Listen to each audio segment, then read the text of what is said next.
Brad Dourif, I'll tell you, we had in mind an actor for Billy Bibbit who was excellent, wonderful. But then I saw in a play off Broadway, When Are You Coming Back, Red Rider, a play, and there I saw Brad Dourif. And I was absolutely mesmerized by this young man because I already was working on the film, on the script of for Cuckoo's Nest. How he didn't have to act; he was Billy Bibbit, and that was the great, important difference. You know, because the actor we had was a brilliant, absolutely brilliant actor, and his Billy Bibbit was just a showcase of brilliant acting. But here was somebody who was Billy Bibbit. You didn't see the acting, and that what fascinated me, and the collaboration with Brad was wonderful. Is how your mother is going to take this. Brad Dourif was an inspiration. He was one of those actors, again, from the first time he came in for a reading. He was so real, we weren't quite sure whether he was going to make it through the movie or not. As it turned out, he was lovely and wonderful, but it was just a tremendous reading that, again, I think became one of our early favorites. For the big nurse, that was interesting because, you know, she is the evil. She is the personified evil in the story. And we were all, Saul and Michael, convinced that we have to have somebody who is really personification of, you know, brutal force and strength and evil. And as a matter of fact, we offered the part, one after another, of course, to about 4 actresses who would, you know, fill this image.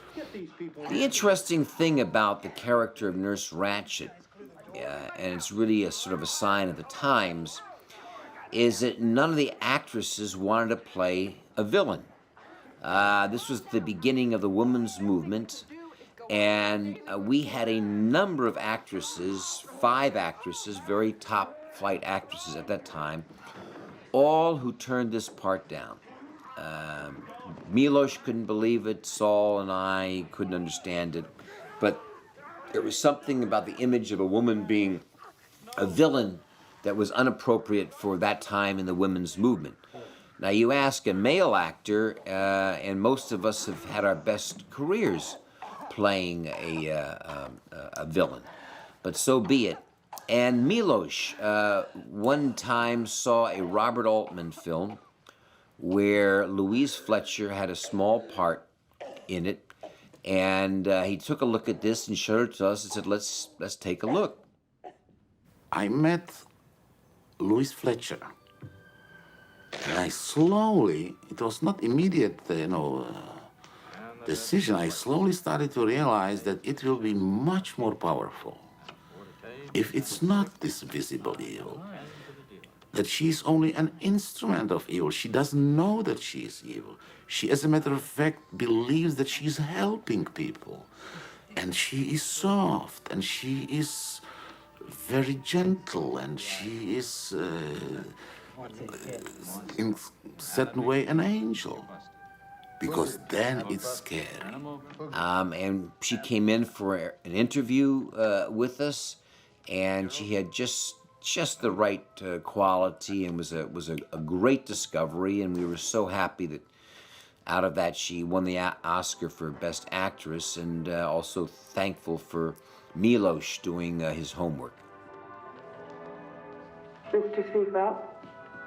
She had a wonderful sense of humor, and it was a very difficult part to play because everybody hated Nurse Ratched, you know, and she was this sort of uptight.